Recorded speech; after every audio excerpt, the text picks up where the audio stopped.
Breaking news చూస్తున్నాం. బెంగళూరు పేలుడుకు సంబంధించిన breaking news చూస్తున్నాం. బెంగళూరులో ఈ మధ్యాహ్నం బెంగళూరు దగ్గర రామేశ్వరం కేఫ్లో పేలుడు సంభవించింది. ఈ పేలుడులో 9 మంది గాయపడ్డారు.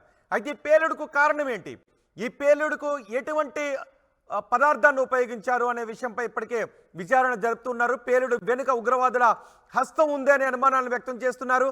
పేలుడు జరిగిన ప్రాంతంలో నట్లు, బోల్టులు, ఎలక్ట్రిక్ వైర్లను గుర్తించారు. టిఫిన్ బాక్స్ పేలుడుగా గుర్తించాయి దర్యాప్తు సంస్థలు.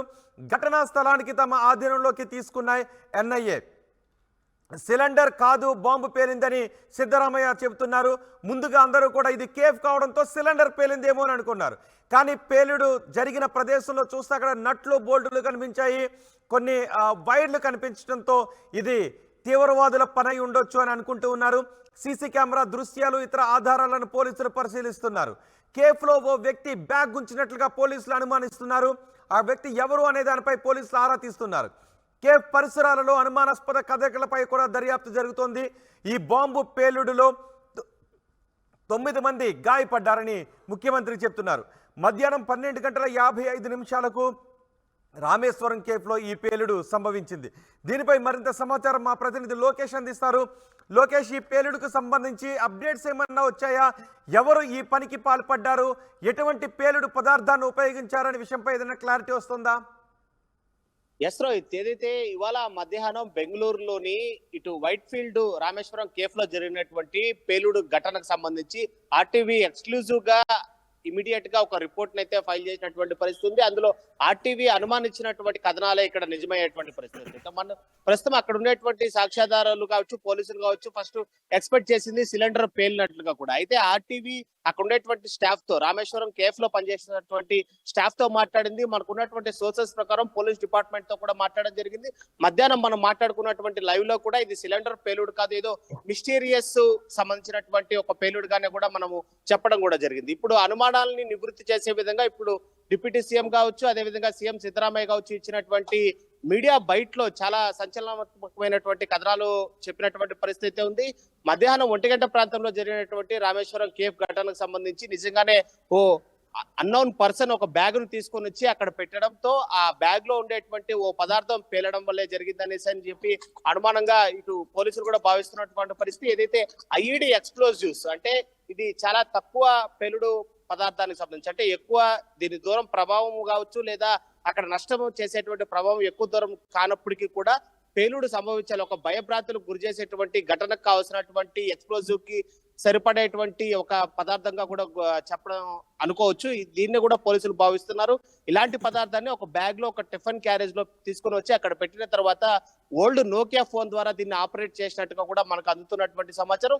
ఇదే సమాచారాన్ని మనం అంటే మధ్యాహ్నం ఇది మిస్టీరియస్ ఎక్స్ప్లోజివ్ గా మనము చెప్పినప్పటికీ కూడా ఇప్పుడు ఒక కన్ఫర్మేషన్, అంటే ఒక సీఎం కావచ్చు, డిప్యూటీ సీఎం కావచ్చు, అక్కడ ఉండేటువంటి కమిషనర్, సిటీ కమిషనర్ కూడా అక్కడ ఉండే రామేశ్వరం కేఫ్ ని పరిశీలించడం కావచ్చు, ఆ రోడ్ లో వెళ్ళేటువంటి మొత్తం వాహనాలన్నీ కూడా నిలుపుదల చేసి మొత్తం పూర్తిగా రామేశ్వరం కేఫ్ ఉన్నటువంటి స్థానాన్ని మొత్తం కూడా పోలీసులు ఆక్యుపై చేసుకుని డాగ్ స్క్వాడ్ కావచ్చు లేదా ఇటు బాంబు డిస్ప్లోజివ్ టీమ్స్ కావచ్చు, అదేవిధంగా క్లూస్ టీమ్స్ కావచ్చు, ఇవన్నీ కూడా అక్కడ చేరుకొని పూర్తి స్థాయిలో అంటే మధ్యాహ్నం నుంచి ఇప్పటి వరకు పూర్తిగా దీనిపైన కూడా దృష్టి కేంద్రీకృతం చేసినటువంటి పరిస్థితి నేపథ్యంలోనే ఇటు గతంలో ఏదైతే 2010 సంవత్సరంలో ఇటు చిన్నస్వామి స్టేడియంలో జరిగినటువంటి ఘటనని ఆధారంగా చేసుకుంటూ మరోసారి బెంగళూరులో ఇలాంటి ఘటన జరిగితే నిజంగానే బెంగళూరు మొత్తం నగరవాసులే కాకుండా యావత్ భారతదేశం బెంగళూరు వైపు చూసేటువంటి పరిస్థితి ఉంటుంది. మరోవైపు ఎన్నికలు సమీపిస్తున్నటువంటి వేళ ఇటు పార్లమెంట్ ఎలక్షన్స్ అతి తొందరలో ఉండేటువంటి సమయంలో ఇలాంటి ఘటన అనేది నిజంగానే ఇటు మరోవైపు ప్రధానంగా ఇప్పుడు అధికారంలో ఉన్నటువంటి బీజేపీకి కొద్దిగా మైనస్ అయ్యేటువంటి పరిస్థితుల నేపథ్యంలోనే కాంగ్రెస్ అక్కడ అధికారంలో ఉన్నటువంటి నేపథ్యంలోనే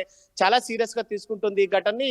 అయితే మధ్యాహ్నం వరకు 5 మంది మాత్రమే క్షతగాత్రులు అనుకున్నప్పటికీ ఇప్పుడు ఆ సంఖ్య 9 మందికి చేరుకున్నటువంటి పరిస్థితులు అయితే ఉన్నాయి. అక్కడ ఎలా ఉంది, గాయపడిన వారి పరిస్థితి ఎలా ఉంది? అలాగే అక్కడ నట్లు, బోల్టులు, ఇతరత్ర పదార్థాలు దొరికాయని కూడా చెప్తున్నారు. సహజంగా ఐఈడి పేలుళ్లకు పాల్పడ్డప్పుడు వాటి తీవ్రత ఎక్కువగా ఉండడం కోసం, అవి కొంచెం దూరంగా ఉన్న వాళ్ళు కూడా గుచ్చుకోవడం కోసం ఇవి జనరల్గా ఉపయోగిస్తూ ఉంటుంటారు ఈ క్రిమినల్స్ అందరూ కూడా. సో అలాంటి ఆనవాళ్ళు అక్కడ లభించాయా? ఎస్, సాధారణంగా మీరు అన్నట్లుగానే నాటు బాంబులు అంటే రాయలసీమ జిల్లాకు సంబంధించి ఇటు కడప జిల్లా కావచ్చు, అటు సుదూర ప్రాంతాల్లో గతంలో జరిగినటువంటి నాటు బాంబు పేలుడులో కూడా కావచ్చు, దాని ప్రభావం పెంచడం కోసము గాజు సీసా పెంకులు లాంటివి ఉపయోగిస్తుంటారు. అదే సిచ్యువేషన్ కూడా ఈ రామేశ్వరం కేఫ్ సంబంధించినటువంటి ఐఈడి పేలుడు లాంటి పదార్థాన్ని ఉపయోగించారనేటువంటి అనుమానాలు మాత్రమే ప్రస్తుతం ఉన్నాయి.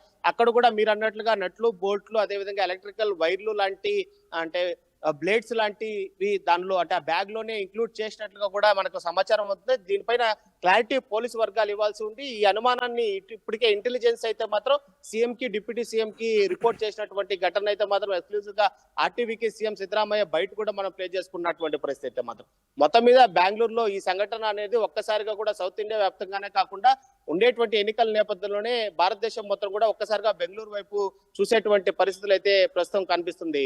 మొత్తం మీద ఈ ఘటనకు సంబంధించి పోలీసులు దర్యాప్తు వేగవంతం చేస్తూ కూడా అక్కడ ఉండేటువంటి సిచ్యువేషన్ కావచ్చు, ఆ పరిస్థితులు కావచ్చు వాళ్ళ చేతుల్లో తీసుకున్నప్పటికీ కూడా అతి తొందరలోనే అంటే రేపు ఉదయాన్నే ఇప్పుడు సిటీ కమిషనర్ మీడియా ముందుకు వచ్చి నిజాలు వెల్లడించేటువంటి పరిస్థితులు అయితే కనిపిస్తున్నాయి. అయితే దీనిపైన లోతైన దర్యాప్తు అయితే కావాలని చెప్పి కూడా ఇటు స్టేట్ గవర్నమెంట్ అయితే మాత్రం పూర్తి స్థాయిలో పోలీసు పైన అయితే మాత్రం ఒక ప్రెజర్ అయితే ఉంచేటువంటి పరిస్థితులు అయితే చాలా స్పష్టంగా కనిపిస్తున్నాయి. రోహిత్. రైట్ లోకేష్, బెంగళూరులో రామేశ్వరం కేఫ్ లో పేలుడు జరగడంతో ఇటు తెలుగు రాష్ట్రాల్లో కూడా పోలీసులు అలర్ట్ అయ్యారు. తెలుగు రాష్ట్రాల్లో ప్రధాన నగరాల్లో పోలీసులు తనిఖీలు ముమ్మరం చేశారు. హైదరాబాద్లో కూడా తనిఖీలు ముమ్మరం చేశారు. ఒకవేళ నేరస్తులు ఇక్కడ కూడా ఏమన్నా పేలుళ్లకు పాల్పడే అవకాశం ఉందా అని ఆరా తీస్తున్నారు. బెంగళూరు రామేశ్వరం కేఫ్ పేలుడు వెనుక ఉగ్రవాదుల హస్తం ఉందా అని అనుమానాన్ని వ్యక్తం చేస్తున్నారు. పేలుడు జరిగిన ప్రాంతంలో నట్లు, బోల్టులు, ఎలక్ట్రిక్ వైర్లను గుర్తించారు. టిఫిన్ బాక్స్ పేలుడుగా దర్యాప్తు సంస్థలు గుర్తించినట్టుగా తెలుస్తోంది. ఘటనా స్థలాన్ని తమ ఆధీనంలోకి తీసుకుంది ఎన్ఐఏ. సిలిండర్ బాంబ్ అనుకున్నారు ముందు అందరూ కూడా, సిలిండర్ పేలిందని అనుకున్నారు.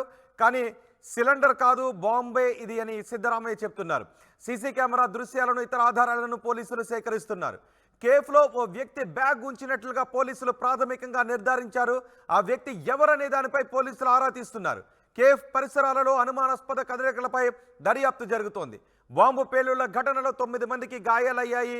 మధ్యాహ్నం 12:55 రామేశ్వరం కేఫ్లో పేలుళ్లు జరిగాయని కర్ణాటక అధికారులు చెప్తున్నారు. రామేశ్వరం కేఫ్కు నిత్యం 4 నుంచి 5 వేల మంది కస్టమర్లు వస్తుంటారు. కర్ణాటకలో జరిగిన ఈ పేలుడు ఘటనతో ఇటు తెలుగు రాష్ట్రాల్లోని ప్రధాన నగరాలలో పోలీసులు కూడా అలర్ట్ అయి తనిఖీలు చేస్తున్నారు.